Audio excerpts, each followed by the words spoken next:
7 de la mañana, 41 minutos. Saludamos a nuestra siguiente invitada, es la asambleísta de Revolución Ciudadana, la arquitecta Pirina Correa. ¿Cómo le va, asambleísta? Buenos días. ¿Cómo está, Javier? Muy buenos días y un abrazo a todos quienes siguen la señal. Y a propósito, felicidades a todos esos quiteños de alma, de corazón y de origen que están celebrando su fiesta. Bienvenida. El proceso de juicio político a la ministra fiscal general del Estado, ¿cuáles son los argumentos para que esto avance? Bueno, básicamente el incumplimiento de funciones es lo que se está argumentando, pero en varios temas.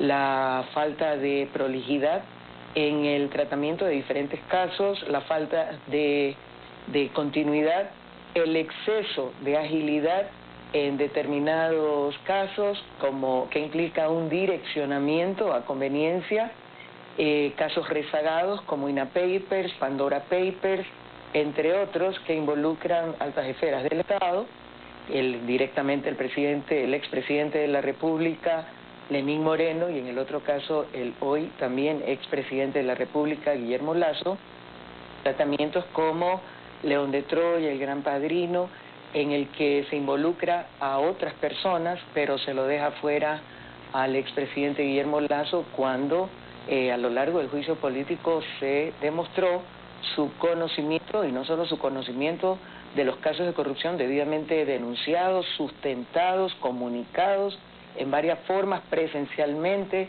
personalmente, por escrito, e inclusive con una denuncia penal presentada por una exgerente, en este caso de la empresa Flopec, y no se lo involucra para nada en ningún lado. Entonces ese direccionamiento, esa acuciosidad en unos casos y lentitud y hasta olvido en otros, es parte de lo que se argumenta para sustentar el juicio político en contra de la fiscal general del Estado. ¿Son argumentos válidos entonces, asambleísta?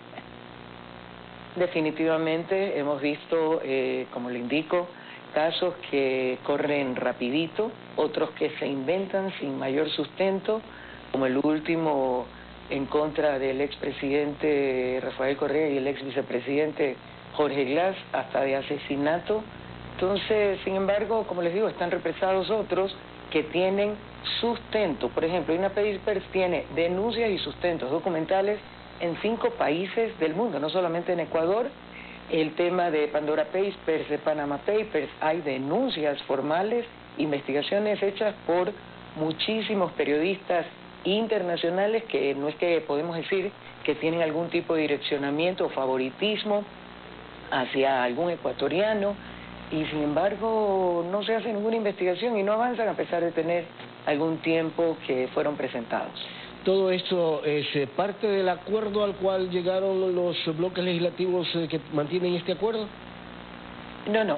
El juicio político a la fiscal no es parte de ningún acuerdo. Es más, tanto la bancada social cristiana como la perteneciente al gobierno, ADN, han manifestado que ellos no apoyarán el juicio político, pero tiene que seguir su curso. Ha sido formalmente presentado ante el CAL lo ha derivado a la Unidad Técnica Legislativa para que haga un pronunciamiento, un informe que no es vinculante respecto de si está correctamente estructurado en el lenguaje jurídico como corresponde para proceder a su análisis, pero no tenemos ningún tipo de garantías en ese sentido porque primero ese informe no es vinculante y, como les digo, dentro de la composición del CAL existen ADN que a través de su presidente, del presidente de la República, Daniel Noboa, indicó que él no apoyaría un juicio a la fiscal, el Partido Social Cristiano lo propio, y Construye ha dicho desde antes incluso de instalarnos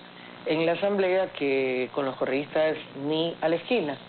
Por tanto, hay que ver cómo fluye este proceso, si acogen, cómo debaten, cómo analizan los argumentos, los sustentos que presenta el informe de la Unidad Técnica Legislativa y qué decisión se toma al interior del CAL, que es el Consejo de Administración Legislativa.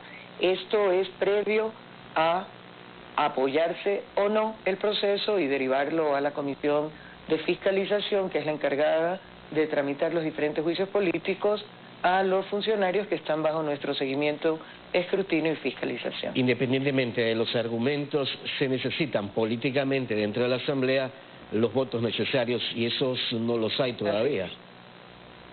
No los hay, pero hay un tema que tiene que ser claro. O sea, si nos mantenemos con las posturas de las tres bancadas que he dicho, son 3 de 4, nosotros somos la cuarta, más unos pocos independientes, eventualmente no pasaría, o no sabemos hasta dónde avanzaría, pero eso no puede detener nuestro trabajo y nuestra responsabilidad para con la ciudadanía, que debe saber qué está funcionando o qué no está funcionando dentro de las diferentes instituciones que son sometidas a nuestro escrutinio, a nuestro seguimiento y eventual fiscalización en aquellos casos que tengan los respectivos sustentos. Recuerden que al final, en el pleno de la Asamblea, las cosas se deciden con votos. Sin duda alguna, y habrá que ver qué es lo que ocurre entonces con el transcurso del tiempo.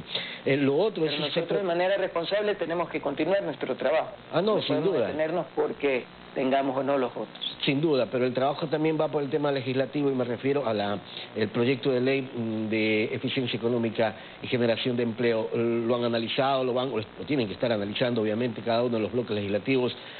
Porque está con el carácter económico urgente. ¿Ese, de alguna u otra forma, esa solución o ese camino que permita buscar la ruta adecuada para salir adelante o no?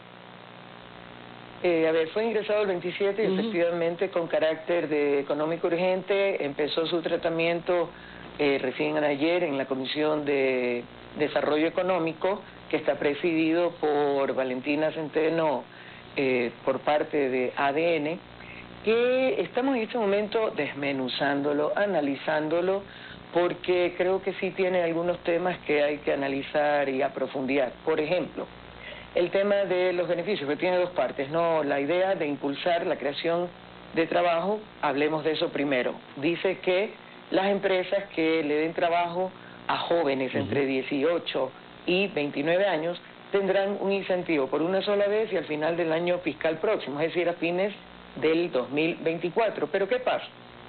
En una economía hecha pedazos, que está por los suelos y a lo mejor hasta más abajo, ¿qué más vale las empresas, las industrias, incluso con los incrementos de costos, en el caso de la industria de la energía eléctrica, al haber sido retirados los subsidios? ¿Qué sucede? Al contrario, ellos no están contratando, están desvinculando personal. El Ministerio de Trabajo hace poco tiempo anunció que había 72,000 y pico de nuevas pérdidas de trabajo. Entonces, ¿cómo podemos hablar de generar empleo, de dar plazas, si estoy reduciendo nómina por los altos costos o porque no se vende, no hay trabajo, no hay capacidad adquisitiva, no hay quien compre? ¿Cómo voy a generar, cómo me voy a inventar, a crear plazas de trabajo para acceder a un incentivo que, y después de eso los votos, una vez recibido el incentivo, si no tengo la sustentabilidad al interior de mi programación de actividades para justificar esa creación?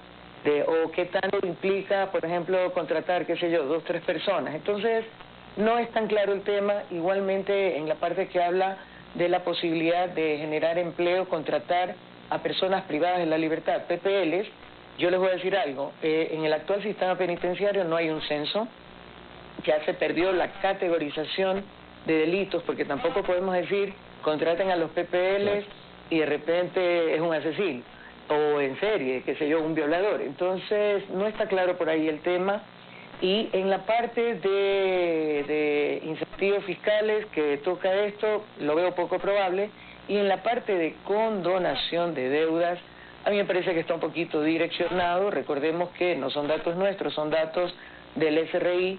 Coincidencialmente, el grupo familiar del presidente de la República es de los más grandes deudores. Entonces, a mí me parece que para dar un claro mensaje, la primera opción sería mejorar la capacidad recaudatoria del SRI, como en un momento dado se dio, incluso tuvo el reconocimiento a nivel regional. Entonces, creo yo que lo primero debería ser, señores, los que tienen las deudas, sobre todo las deudas grandes, porque al ciudadano común no le condonan medio centavo.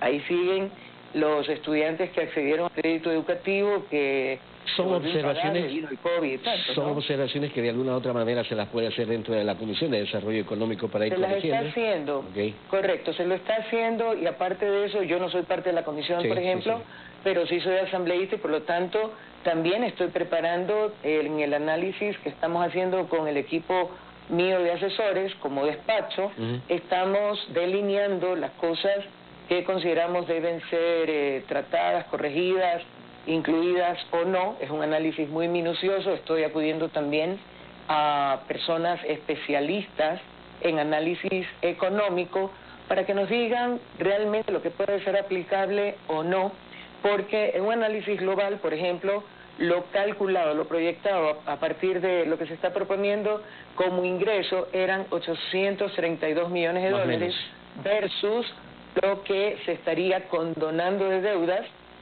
acumuladas, y no lo han hecho por primera vez, hay varias que suman alrededor de 900 millones. Entonces ahí como que tenemos ya un saldo en contra, en que se está privilegiando más la condonación que el ingreso. Igualmente en temas de inversión, los incentivos para inversión extranjera o nacional, pero privada, en términos de generación eléctrica, por ejemplo, ¿quiénes son los que podrían beneficiarse de eso? Siempre van a ser aquellos que tengan importantes capitales a disposición, que deja por fuera al promedio y a la clase media, a la mayor cantidad de ciudadanos. Por lo tanto, no queda claro el beneficio en lo económico, ingresos versus no ingresos o condonación. Arquitecta, quiero agradecerle por haber estado con nosotros esta mañana. Que tenga buen día. Gracias, Javier, gracias a todos, siempre a la orden, y aquí estoy. Nuevamente un abrazo a todos quienes viven en la carita de Dios y a celebrar con moderación esa fiesta, siempre teniendo cuidado. Gracias, asambleísta Perina Correa de Revolución Ciudadana. Son las 7 de la mañana con 53 minutos. Una pausa y regresamos.